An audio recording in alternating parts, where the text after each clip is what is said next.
আসসালামু আলাইকুম বন্ধুরা, আশা করি সবাই ভালো আছেন। সবাইকে জানাই রমজান মোবারক। তো আমি ঢাকা থেকে কমলাপুর স্টেশন হয়ে রাজশাহী রেল স্টেশন ফিরছিলাম এবং এর মাঝে এক পথ শিশুর সাথে আমার দেখা হয়। তার অনেক আবদার বায়না, আমাকে নাকি তার অনেক পছন্দ হয়েছে এবং আমার চুড়িটা নাকি তার বোনকে দিতে চাই।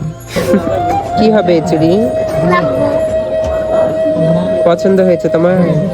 দিবা নিয়ে কি করবা? দিব কাকে দিবা? বলে তোমার বোনের হাত আর আমার হাত কি এক? হ্যাঁ হ্যাঁ, আমার চুড়ি তোমার বোনের হাতে হবে না। বলবে কে বললো?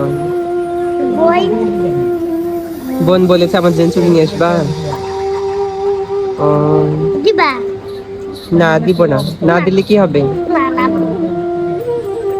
দিবা তুমি চিপস খাবা, যে তোমাকে 10 টাকা দিয়েছি না, তুমি চিপস খাবা। হ্যাঁ, এটা চুরি না একটা চুড়ি হবে না তোমার বোনের হাতে। আমার হাত আর তোমার বোনের হাত সেম না।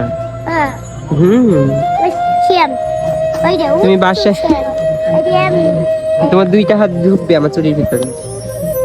এই রে এই রে হুম হুম হুম, এই যে সেম, দেখো। দিবা দিব না, দেওয়া যাবে না। এটা দাও এটাও দেওয়া যাবে না। চলো চেন দাও আরো দিবা? আমাকে নিয়ে যাও তোমার বাসায়। তাই আমাকে নিয়ে যাবা? ওইটা তোমার বোন, তোমার বোনকে ডাকো।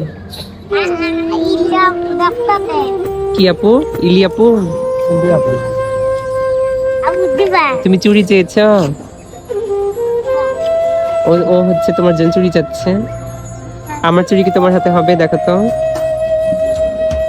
ওকে 10 টাকা দিয়েছি, দুজন চিপস খেয়ে নিও। হ্যাঁ, যাও, টাটা।